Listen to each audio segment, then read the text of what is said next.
Esta conversación trata sobre la vida y la existencia. ¿Cuál es la diferencia entre vivir o existir? Si existimos después de la vida, si no existimos después de la vida, ¿qué es lo que se lleva a la vida y qué es lo que queda como existencia? Si pudiésemos contestar a estas preguntas, ¿qué consideras más importante, el cosmos o la inteligencia? Pero uno podría pensar que lo más importante es la inteligencia, porque sin la inteligencia el cosmos no existiría. ¿La memoria o la conciencia?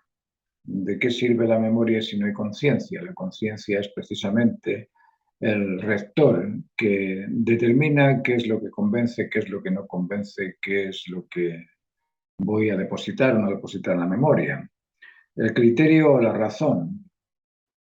El criterio se basa en la razón. La razón es el porqué y el para qué de una existencia, y si se ignora ese porqué y ese para qué de la existencia, no tenemos criterio. Luego el criterio está en función de la razón. La voluntad o la expectación. Bueno, ¿y qué motiva la voluntad? Aquello que motiva la voluntad es la expectación por un bien, la expectación por conseguir un beneficio, la expectación a disfrutar de algo. Esa es la fuerza o el poder que motiva a la voluntad. Luego la expectación es pues, sobre la voluntad. La voluntad surge en base a la expectación. ¿Qué es más importante, la profesión o la normalización? Toda profesión exige normas. Todas las profesiones exigen una técnica. La técnica es un hábito repetido y ese hábito repetido ya te normaliza en algo. Luego, las normas son siempre por sobre la profesión, independientemente de que uno quiera ser exitoso en la profesión. Bueno, vas a ser exitoso en la profesión siempre y cuando mantengas también tus normas de convivencia, tus normas de comportamiento, tus normas de convencimiento, porque la profesión tiene que ver con el exterior, no solamente con el interior, tiene que ver con aquel aporte o servicio, con aquel producto o servicio que tú ofreces al otro. Y si no tienes las normas de convivencia bien establecidas, si no eres sensato, si no tienes el sentido común que debes de tener para poder ejercer el autocontrol frente a la convivencia con el otro, pues lógicamente la profesión tampoco te va a servir de mucho. Lo más importante es la normalización. ¿Qué leyes crees que son más importantes? ¿Las leyes civiles, el código penal o las normas naturales? Lógicamente las normas naturales son las que nos inspiran a crear esas normas civiles, normas penales. Es la naturaleza humana aquella que nos rige y nos dice que debemos tener algún tipo de amabilidad con el otro, de que el agredir al otro no corresponde, el robar al otro no corresponde, el violar al otro no corresponde. Bueno, eso nos lo dictan las normas naturales, no nos lo dictan solamente las normas civiles o penales. Esas normas penales son, como os digo, producto, consecuencia de las normas naturales. La constitución de un país o las normas de convivencia, ¿qué creéis que supera a qué? ¿Podríamos tener una constitución sin normas de convivencia? Aquello que produce bienestar entre dos personas es el nosotros, ¿no? Entre tú y yo, el nosotros es el que manda. Siempre y cuando tengamos un nosotros, vamos a existir tú y yo. Pero si no existen nosotros, no tenemos ni al tú ni al yo. Luego, las normas de convivencia son siempre por sobre la constitución de un país. Claro que tenemos que tener una constitución que normalice esas normas y esa constitución ojalá sea una constitución universal, no sea una constitución particular de un sector de terreno, un sector del continente, de la nación, sino que sea una constitución universal. ¿Es más importante la familia de tus padres o la familia de tus hijos? Esta es una buena pregunta que os dejo para que vosotros os la respondáis. En el comienzo hubo un origen. El origen es el comienzo. Ese origen debió ser un origen primordial de los aspectos conocidos por la ciencia, de los aspectos conocidos por la filosofía, de los aspectos conocidos por la religión. Es decir, nosotros tenemos un origen inicial y ese origen inicial supuestamente se compone de energía y de un poder al que llamamos fuerza. Luego, la energía y la fuerza tienen un origen. tiene un origen causal. Sabemos que la energía es ni se crea ni se destruye, luego es eterna. Si es eterna, es invariable, es incambiable, a pesar de que se transforma, sigue siendo energía. Y la energía es invisible, no se ve. Lo que vemos es la presión, la intensidad o la potencia de una fuerza. La fuerza sí, la presenciamos con nuestro organismo físico, pero la energía no se capta. La estimulación de algo, captas el impulso derivado de esa estimulación, pero la estimulación no se ve. Luego tenemos un ambiente dual complementario de lo visible y de lo invisible. Llamémoslo como queramos llamar, no importan los términos, a lo mismo se llaman alma, mundo espiritual, energía, da lo mismo. Lo que sí es importante es comprender que tenemos estas dos dimensiones, estos dos ambientes, estas dos situaciones paralelas, porque una necesita de la otra y son complementarias.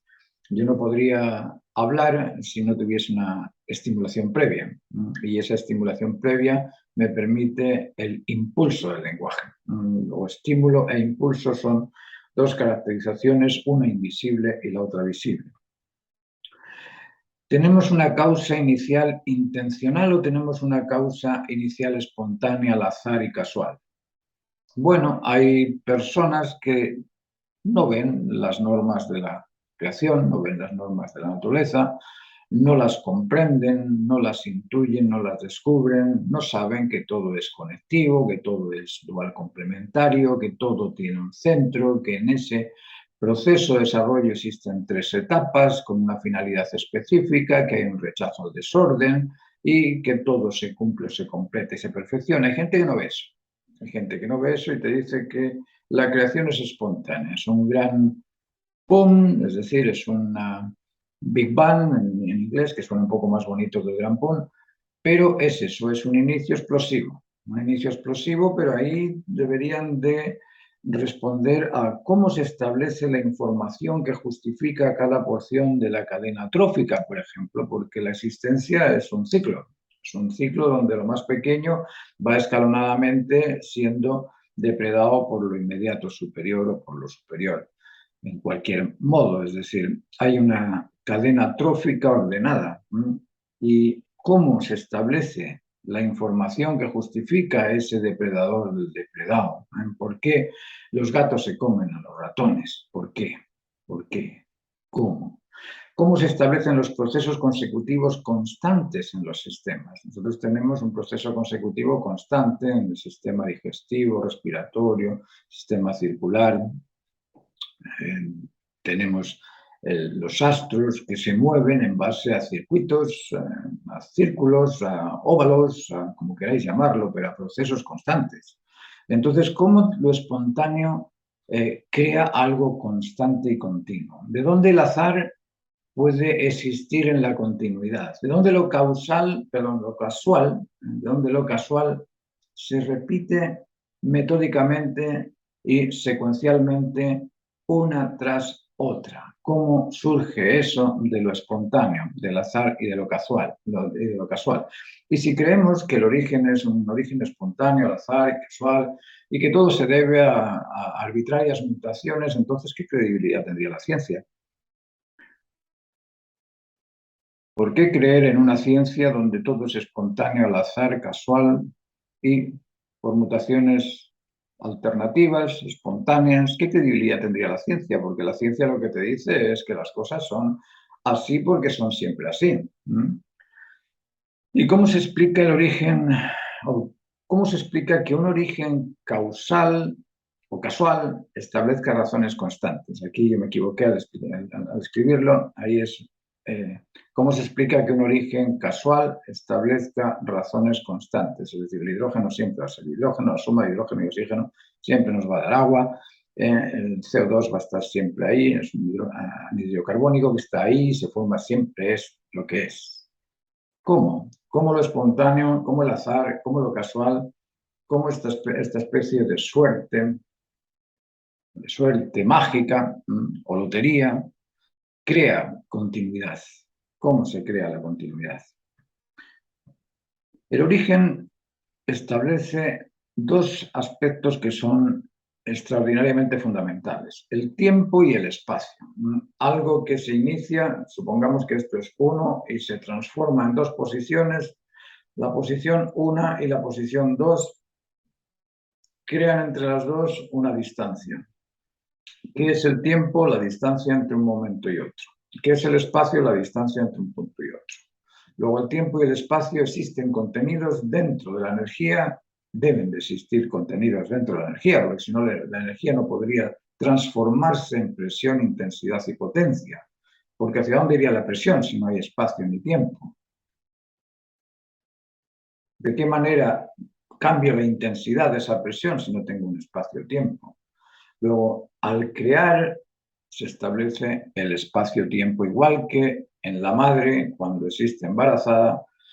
Entre la madre y el hijo no existe tiempo ni espacio, pero en el momento que da luz, en ese momento se establece el tiempo y el espacio entre la madre y el hijo. Luego, la energía, al crear su primera transformación en fuerza, en presión, en intensidad, en potencia, en esa primera actitud de transformarse en algo distinto dentro de lo que es energía, lógicamente, en ese espacio de transformación, en esa distancia entre el origen y el originado, se establece el tiempo y el espacio.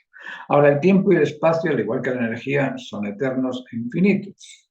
Lo que sí que es momentáneo es el momento que nosotros establecemos, el lugar que nosotros establecemos. Nuestro intelecto tiene esa capacidad de segmentar, no solamente de comprender que hay una totalidad eterna, absoluta e infinita, invariable, sino que hay múltiples variables y múltiples divisiones dentro de esa totalidad infinita y eterna.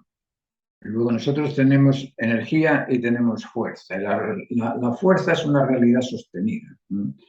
Nosotros todo lo que hacemos lo hacemos en base a una realidad sostenedora. La realidad sostenida es nuestro cuerpo físico, que se basa en la alimentación, hidratación y cobijo, en aquellas conductas o comportamientos o convencimientos que adquirimos debido al control de nuestra mente, y ese control de nuestra mente es lo que establece una realidad sostenedora. Tenemos una realidad sostenida y una realidad sostenedora.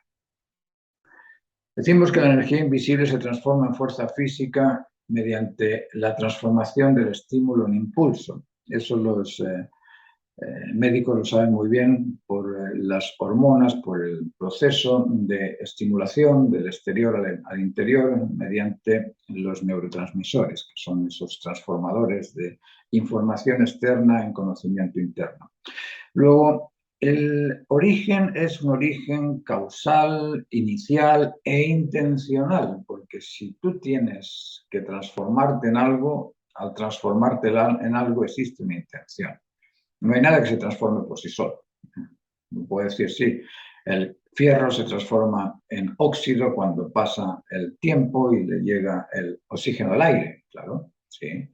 Pero ahí existe una intención natural, una normativa, y esa normativa es la que hace que el fierro se oxide.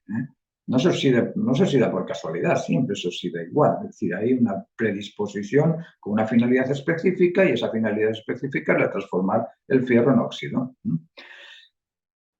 Luego tenemos un origen causal inicial intencional y tenemos un efecto iniciado e intencionado. Eso tenemos que tenerlo bien claro. La naturaleza no es al azar, no es espontánea, no es casual, es causal. Y podemos argumentar un montón de aspectos para determinar que es causal. Que no es una causa mitológica, que no es una causa fantasmagórica, ¿no? Es una causa real. Una causa real que la podemos ver en las normas de la naturaleza y podemos estudiarla y llegar a la conclusión de que existe una realidad sostenida por una realidad sostenedora, y ambas son duales y complementarias.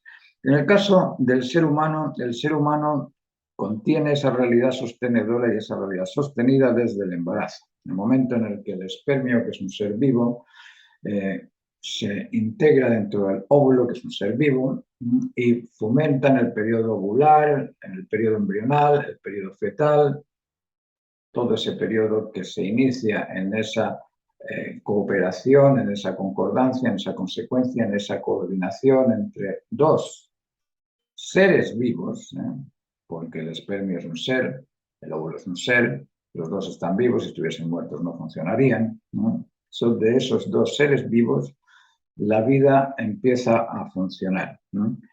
Y, como os decía, esa dupla de aspectos, después os voy a explicar qué es lo que yo creo que es la vida, vamos a poner un significado, esa suma de aspectos de la realidad sostenedora, vemos que son invisibles, intocables, sin límites, sin volumen, sin peso ni densidad, sin procesos consecutivos precisos, no crece, no se reproduce, no se alimenta, no se hidrata, pero todos sabemos que existen.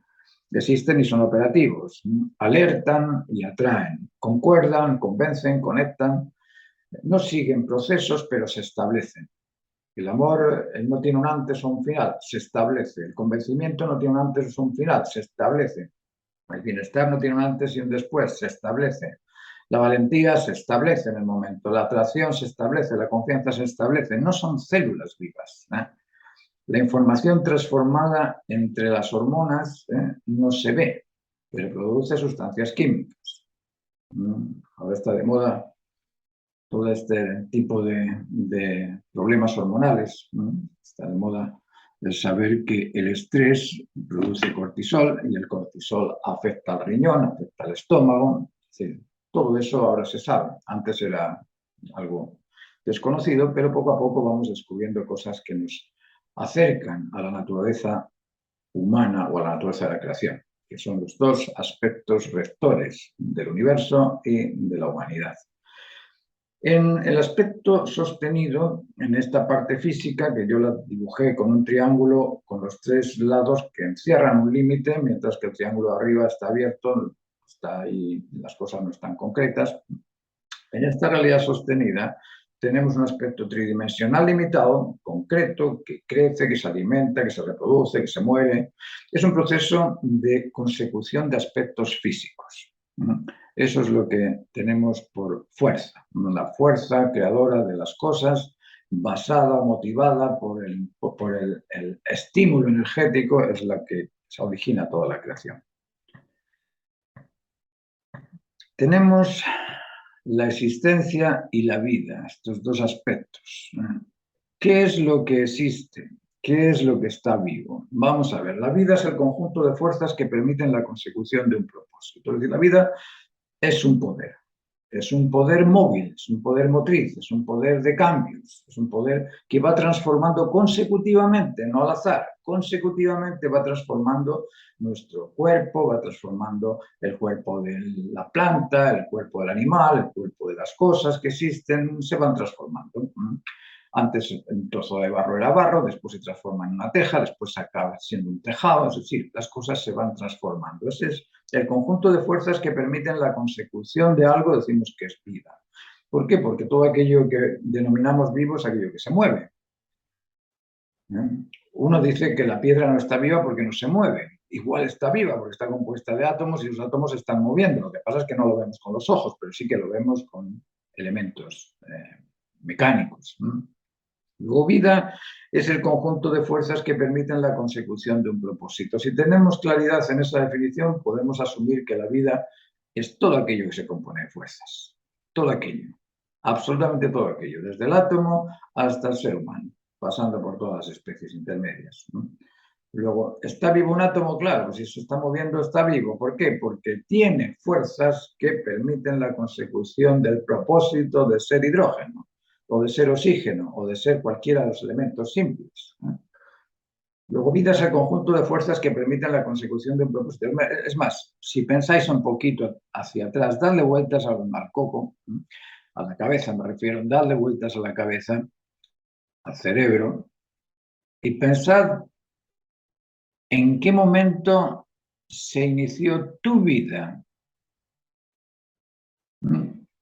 Porque tú ahora, si tienes los años que tengo yo, 60 para arriba, llevamos 60 años vivos, pero nacimos de un vientre que estaba vivo y el vientre tuvo también un proceso inicio, medio y término con el periodo ovular, embrional y fetal.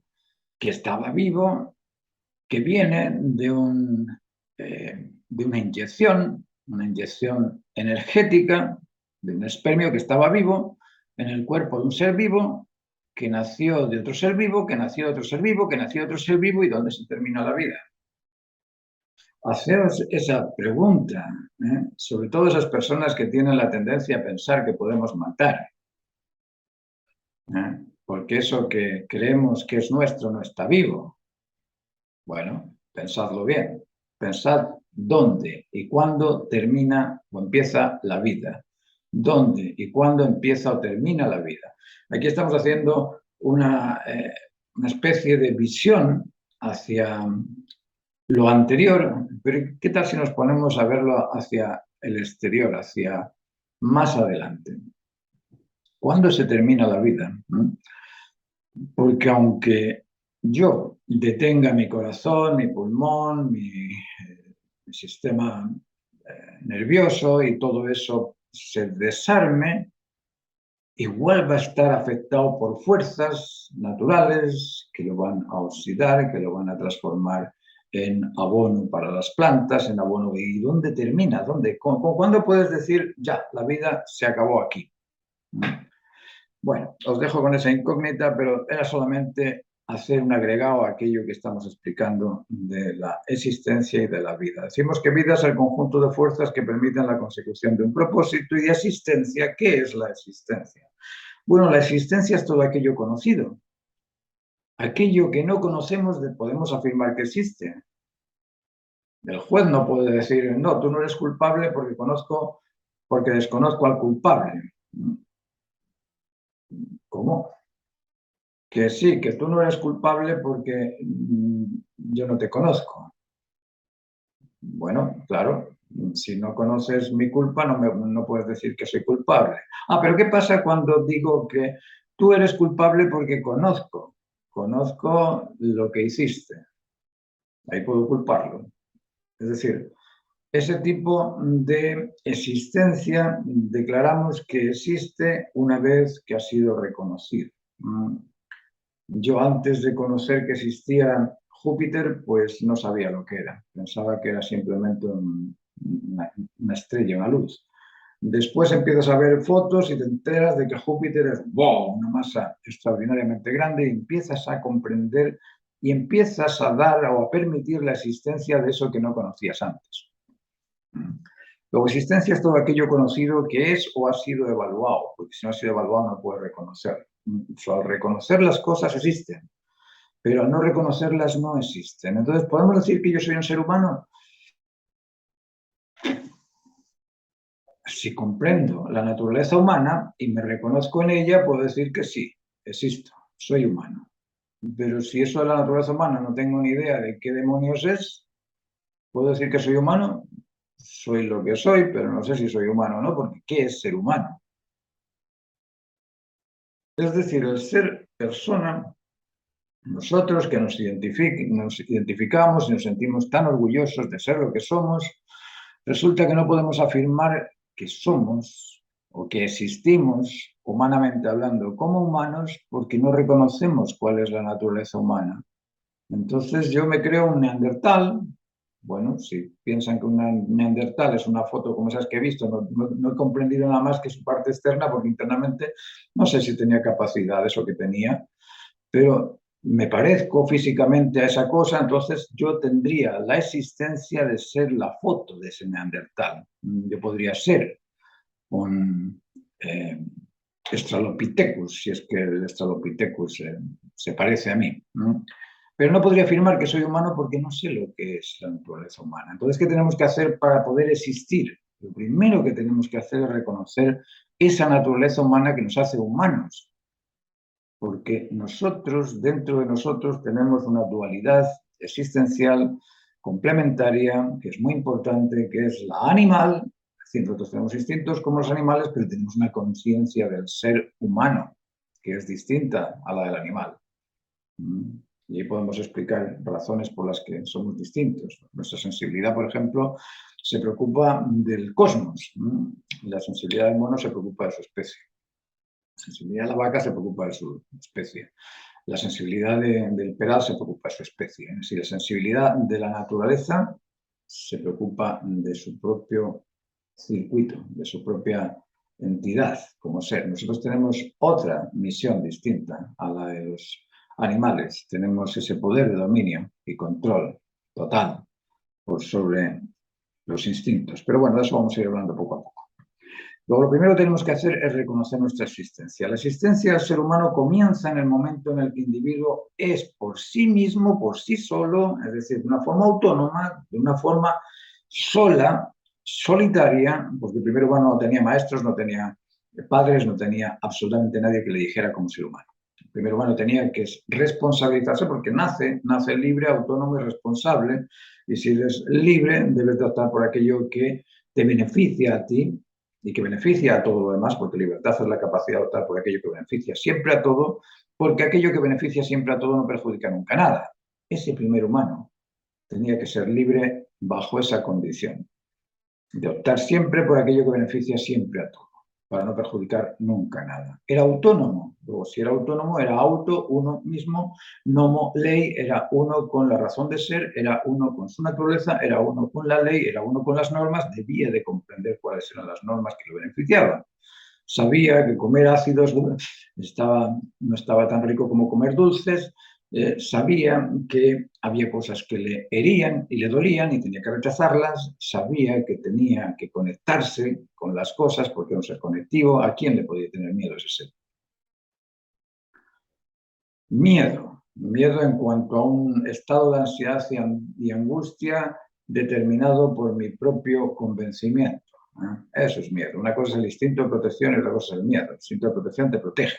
Los animales tienen instinto de protección y se protegen, pero no tienen miedo. No le puedo decir a un perro, mira, sabes que vamos a ir a Chiloé, vamos a entrar en el avión. No quiero entrar en el avión. No, eso no es para mí, no quiero ir. No, si no ha tenido ninguna experiencia de que eso sea malo, no lo rechaza. Una cosa es el instinto y otra cosa es el temor. El temor es una sensación causada por el sentimiento particular de cada individuo. Luego, la existencia del ser humano comienza en ese momento en el que el individuo por sí solo se reconoce humano. Esa edad es a los 10, 11, 12 años. Si no te has reconocido a los 10, 11 años, padeces una crisis de identidad, crisis motivacional y crisis existencial, porque no te conoces, no te comprendes, no sabes ni por qué estás ni para qué estás. Entonces, si no sabes por qué ni para qué, no sabes cuál es el qué. Así de simple. ¿Por qué Jesús, cuando le dicen que no pueden ir porque tienen que ir a enterrar a sus muertos, deja que los muertos entierren a sus muertos? Deja esa frase tan potente, deja que los muertos entierren a sus muertos. ¿Por qué decía eso? Porque sabía que esa gente no existía. Bueno, me podéis decir que soy muy bruto al decir esto, no quiero pecar de bruto, pero tampoco quiero pecar de estúpido. Y cuando él habla de aquellos muertos, está refiriéndose a esas personas que no tienen su identidad natural comprendida, no saben cuáles son las normas de la naturaleza humana, no conocen qué es la identidad humana, no conocen la integridad del ser humano, no saben de qué está hecho el ser humano, de qué se compone, no conocen sus capacidades, sus habilidades, sus virtudes, el celo, no conocen nada del ser humano. Solamente conocen lo que observan con los ojos, con el aparato externo, no con el aparato interno.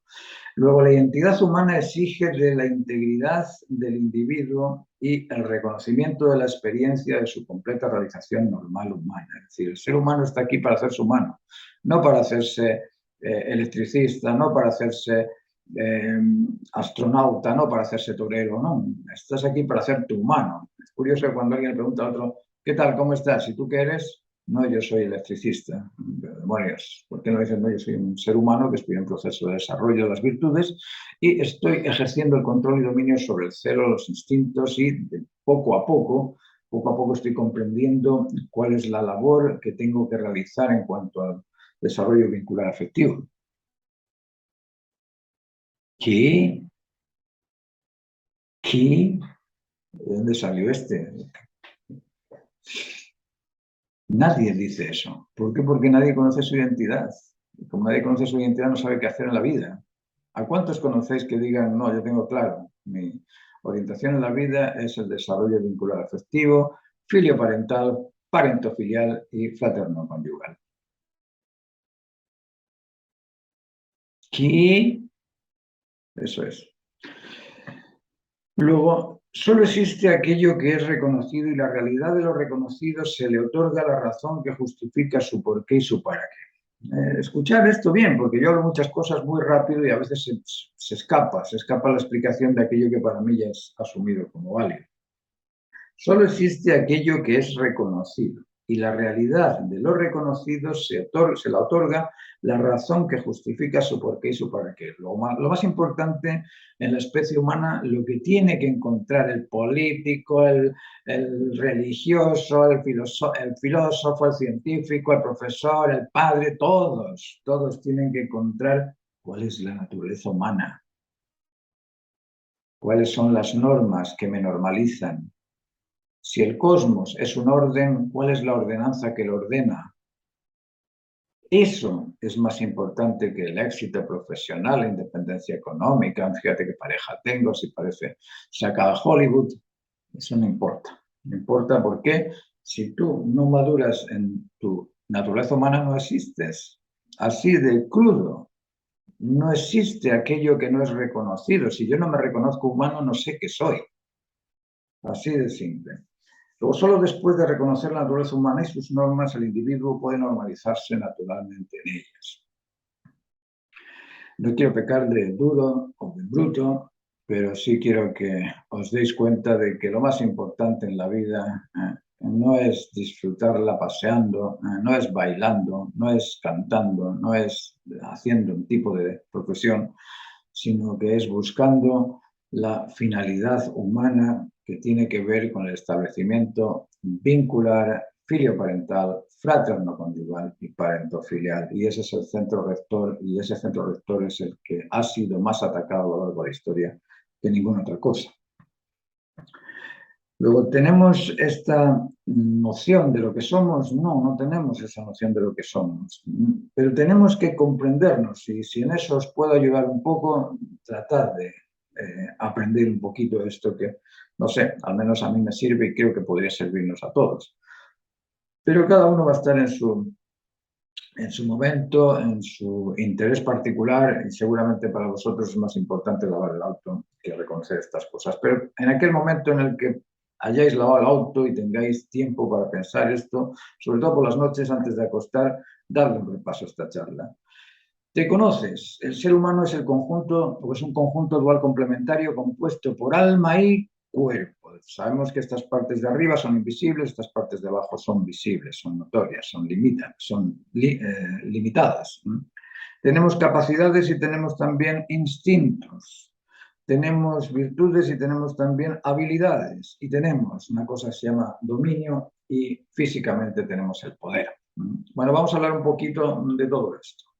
Vamos a hablar, el alma es el conjunto de capacidades, virtudes y dominio interno que tenemos. El alma es una especie de noción de lo espiritual, ¿no? De aquello que no es físico, de aquello que no vemos, pero que sabemos que existe. ¿Qué es lo que no vemos, que sabemos que existe y que es importante? Nuestras capacidades. Todo ser humano que esté en un estado saludable, todo ser humano se compone de aspectos sensibles, cognitivos y productivos. Es decir, tiene emoción, intelecto y voluntad. Esas tres cosas las tenemos, son nuestras capacidades, emoción, intelecto y voluntad.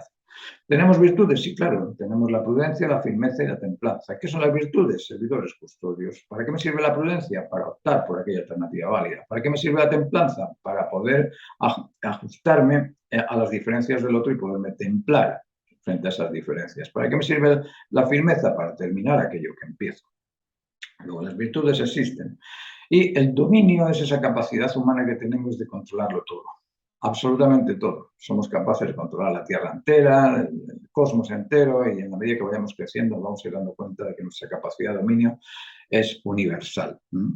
Tenemos un cuerpo también, un cuerpo que está compuesto de aspectos que se alimentan, se hidratan, se cobijan. Tenemos instintos de protección, de conservación, de reproducción, tenemos habilidades motrices, visuales, olfativas, tenemos los 7 sentidos, vista, oído, olfato, gusto, tacto, tenemos el equilibrio y tenemos también el lenguaje. Esos son sentidos que tenemos. Y tenemos también el poder, tenemos fuerza, unos más, otros menos, dependiendo del ejercicio que se realice. Luego, estas partes internas, el conjunto de aspectos sensitivos físicamente no visibles, y estas partes externas es el conjunto de aspectos sensoriales físicamente observables o visibles. Luego, la parte interna no tiene límites, no tiene procesos, pero la parte externa, nuestra vida, sí tiene aspectos limitados y procesos. Pero entre medias de estos dos, entre mi emoción, intelecto y voluntad y mi instinto de protección, conservación y reproducción, existe el celo.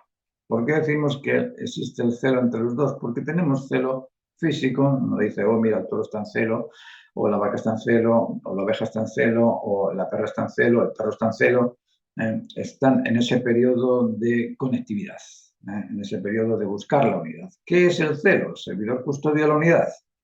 El celo es el servidor custodio de la unidad. Pero ¿qué pasa cuando el celo se excede? ¿Qué pasa cuando ese amor tan intenso que uno tiene ya molesta? Se transforma en recelo. Y en ese recelo, el celo es o pasa a ser una especie de agresor. Lo que antes era unirse, ahora es defenderse. Por eso tenemos que comprender muy bien la mecánica operativa del celo, porque el celo es precisamente ese ejercicio de dominio que utilizamos sobre el poder de los instintos. Luego tenemos en nuestra realidad una dimensión interna, una dimensión de la existencia establecida y otra dimensión de la vida física. Nosotros vivimos en paralelo, esto es en paralelo, somos como los coches de choque, tenemos una antena conectada al techo, en el techo existe la fuerza que nos permite movernos y por debajo nos movemos. Luego decimos que el celo es un servidor custodio de la unidad. Perfecto, ya tenemos eso comprendido. Vamos a seguir un poquito más y vamos a ver qué es eso de la vinculación afectiva.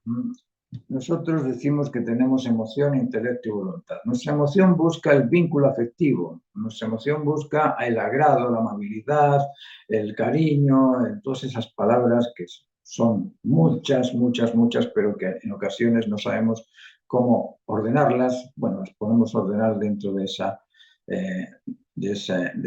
parte emocional a la que llamamos sensibilidad. Luego, la emoción es la capacidad sensible que nos permite captar lo necesario. Y aquello necesario, lo que más nos gusta es aquello que nos une, aquella amabilidad, aquella atención, aquel entendimiento, aquellas cosas que nos van acercando unos a otros. Luego, el vínculo afectivo es la fuerza que une aspectos de la experiencia emocional, intelectual y de convivencia. ¿Por qué el vínculo une estos aspectos? Porque es imposible vincularte si no confías, y la confianza viene dada por la seguridad, por la comprensión intelectual, por el convencimiento, y la experiencia viene dada también por el respeto. Cómo te comportas, si te comportas de una forma responsable, yo te respeto, y en base a ese respeto confío, y en base a esa confianza me vinculo. Pero no hay nadie que se vincule con alguien en el que desconfía y con alguien en el que siente que es irresponsable o no merita respeto. El sentido común es el tipo de convencimiento compartido en las justas razones de la naturaleza del observado y en la certeza y verdad de las versiones expresadas por los humanos. Ese sentido común viene del ejercicio de la sinceridad, de la honestidad, de ser razonable en el porqué y en el para qué de ese qué.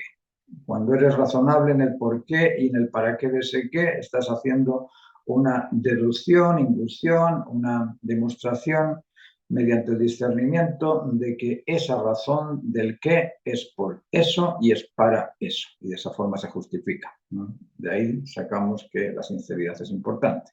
El bien común es un tipo de incentivos y expectaciones que motivan la cooperación del beneficio compartido. Bueno, el bien común es eso, es un beneficio compartido. Es hacer las cosas por el bien de todos. Ese hacer las cosas por el bien de todos es un mandato de la libertad. Lo que pasa es que los políticos no nos explican cuál es el significado de la libertad. Si los políticos nos dijeran que la libertad es la capacidad de optar por aquello que beneficia siempre a todos, podríamos decir que aquello que beneficia siempre a todos es un sentido común, y no solamente es un sentido común, sino que produce un bien común, lógico.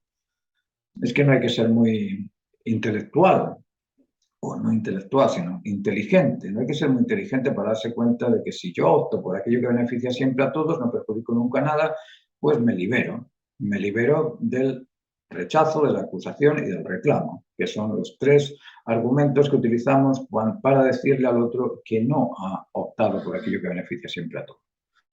Luego, ya tenemos esto claro y una vez que tenemos esto claro, podemos pasar al siguiente. ¿Qué es lo que necesita nuestro físico, nuestro cuerpo, nuestra vida? ¿Qué es lo que significa, qué es lo que necesita este ser mortal que tenemos? Bueno, necesita alimentación, hidratación y cobijo.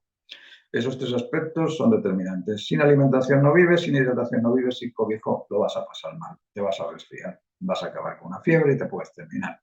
Alimentación, hidratación y cobijo. Una temperatura adecuada entre 0 y 40 grados. Si tú te pones una temperatura a 20 grados bajo cero constante, pues ya ves. Algunos lo tienen que aguantar, pero cubriéndose.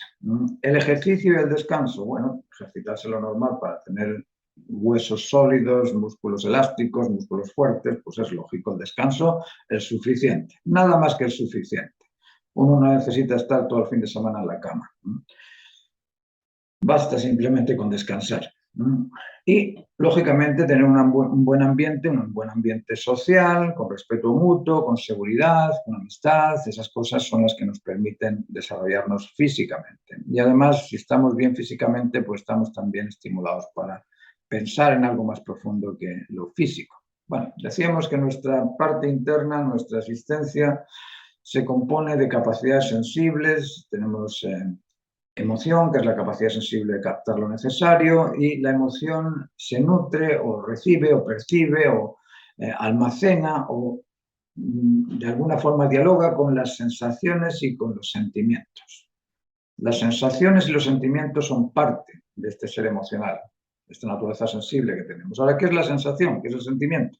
La sensación es el exceso, la carencia de lo normal. Cuando no está normal, ¿qué dices? Bien. ¿Cómo estás? Bien. ¿Qué tal? Bien.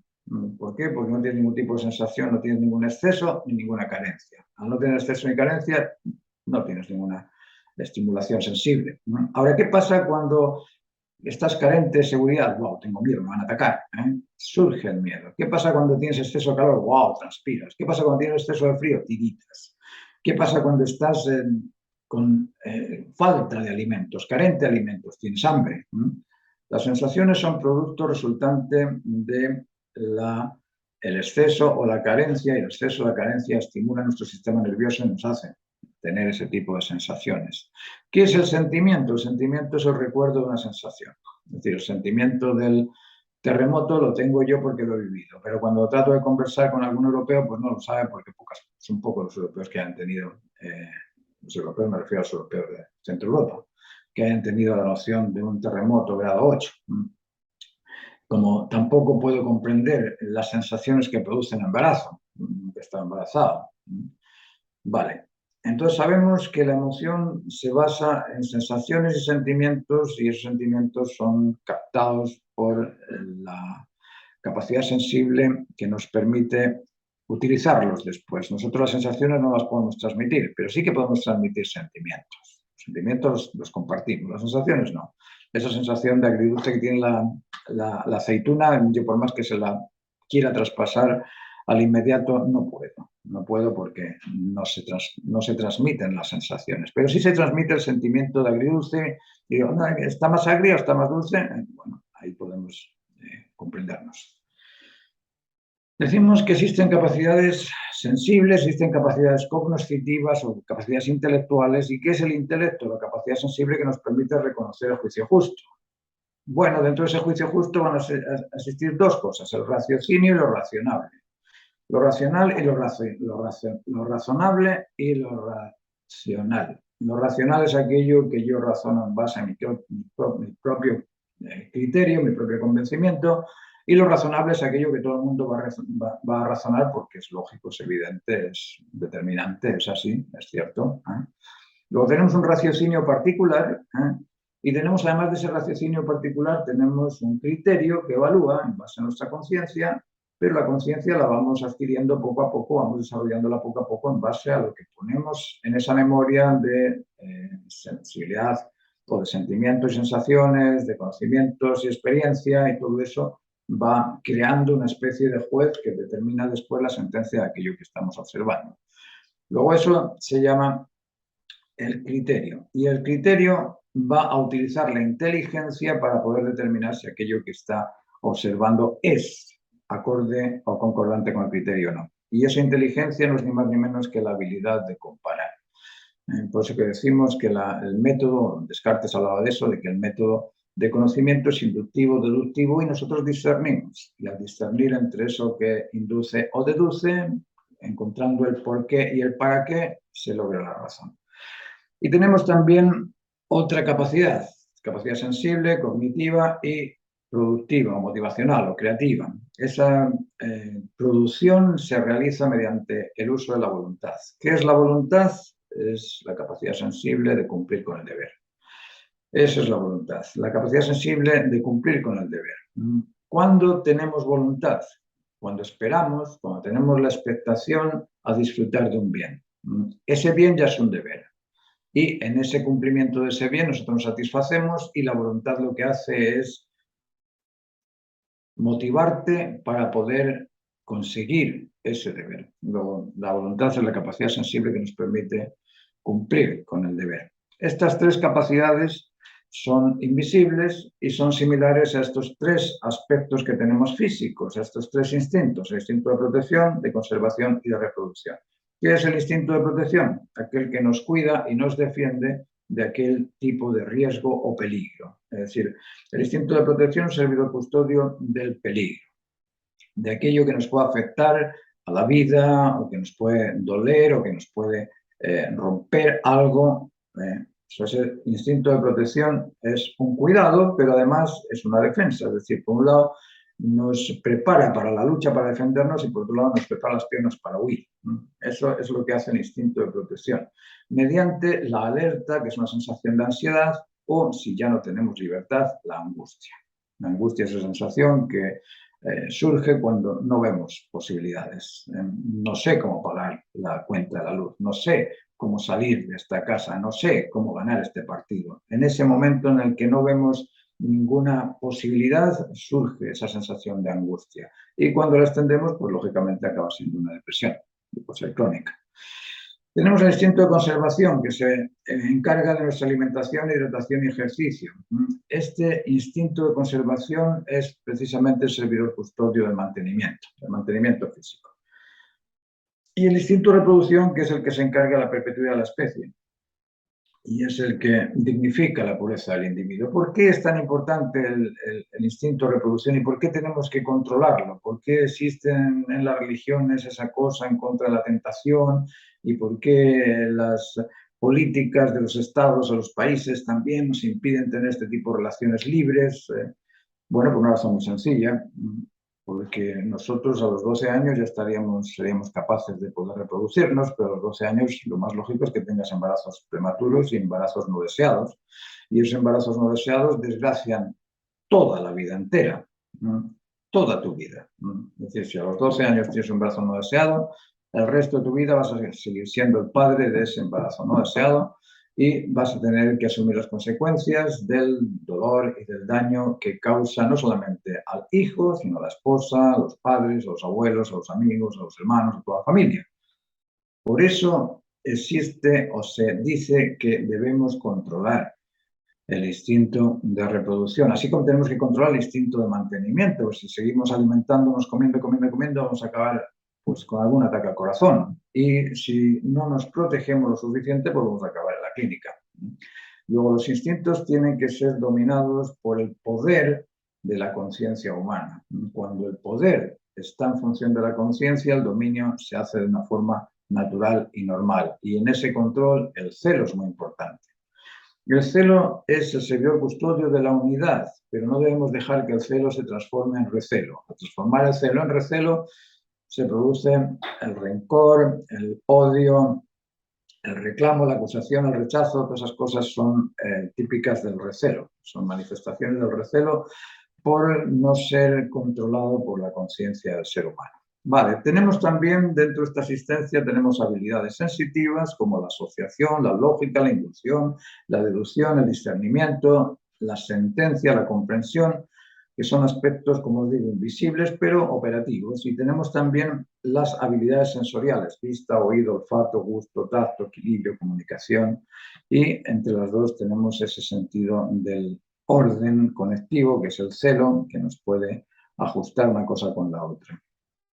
Tenemos también a nivel interno esta capacidad de memoria que acumula los recuerdos de la experiencia, el convencimiento, el sentimiento para uso de la conciencia del individuo. Aquí no estoy hablando de la conciencia. La conciencia sin ese es una capacidad que tenemos del ideal común, del bien común, del sentido común. Eso es la conciencia. Tenemos conciencia del bien común, del sentido común y del ideal común. Pero la conciencia es ser consciente de ello. Es asumir que sí, que eso lo sé. Y como lo sé, pues acumulo recuerdos de esa experiencia que he tenido y que la he reconocido y pues lo sé. Aquí tenéis esa definición de la existencia. La existencia es aquella experiencia reconocida. Aquello que no he reconocido, lógicamente, no va a existir.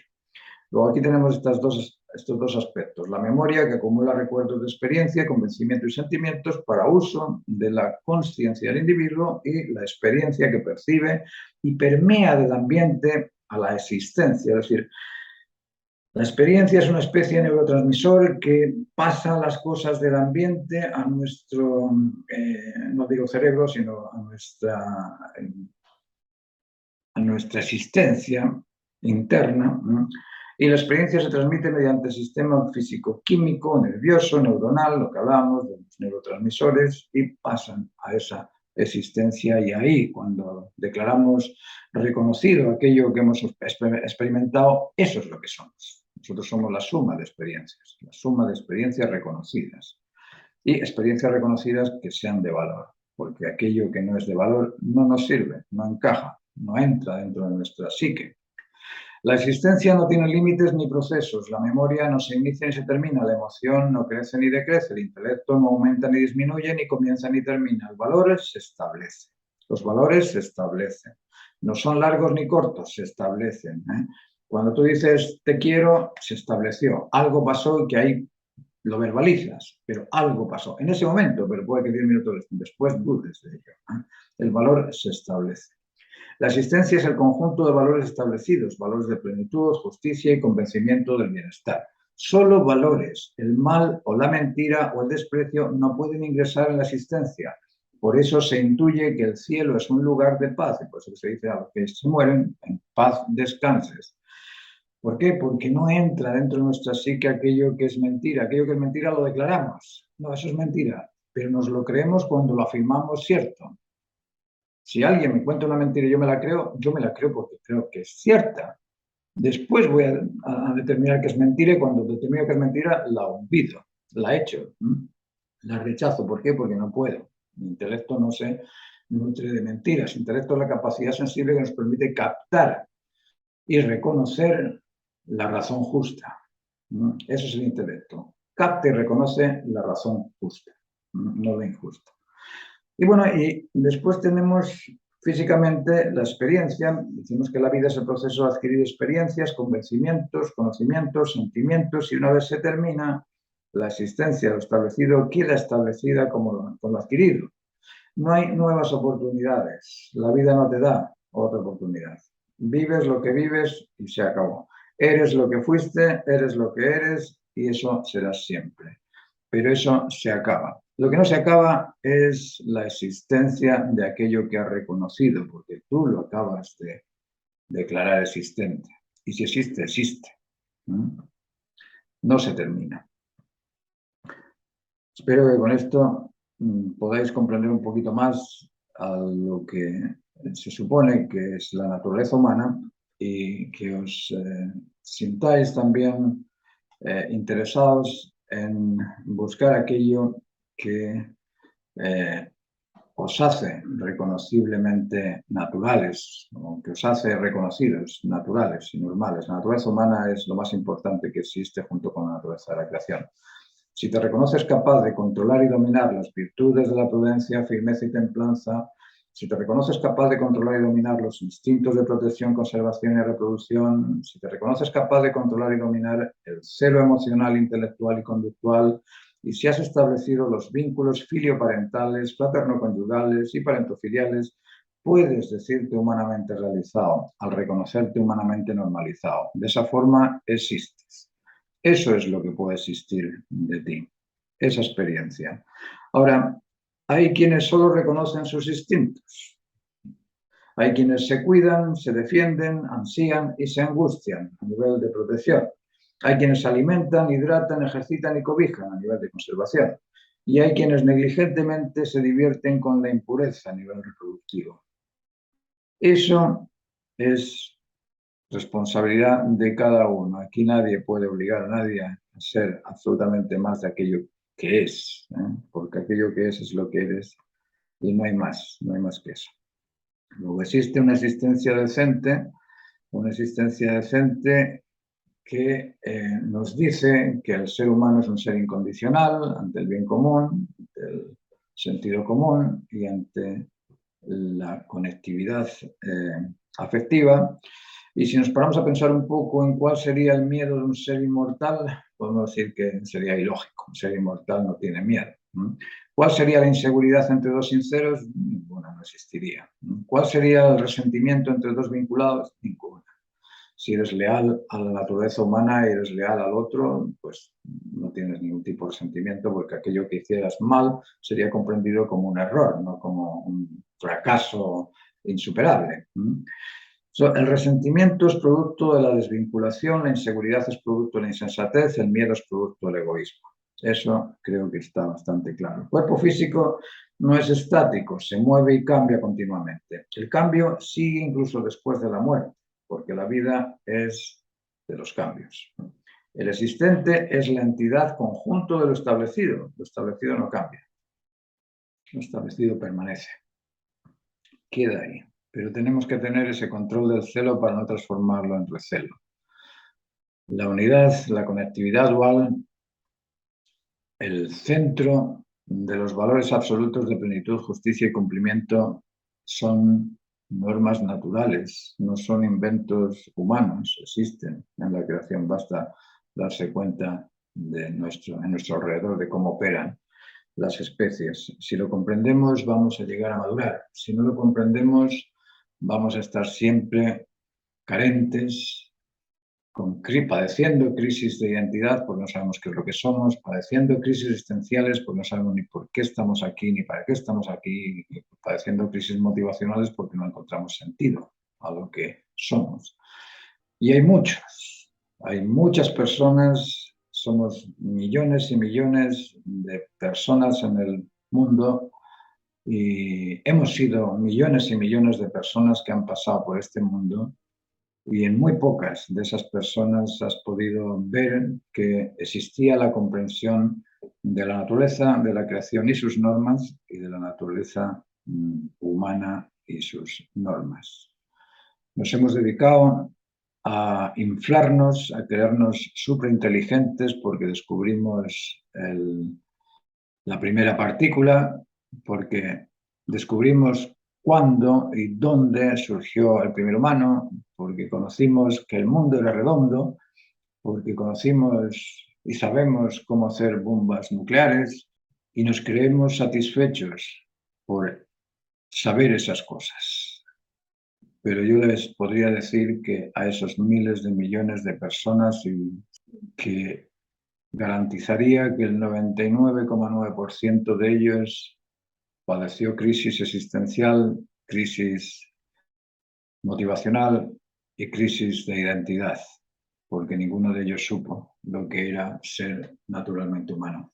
Les dejo con esto, piénsenlo, denle vueltas, véanlo varias veces porque uno necesita comprender estas cosas en su profunda dimensión. Les dejo, muchas gracias, que lo pasen bien, hasta la próxima.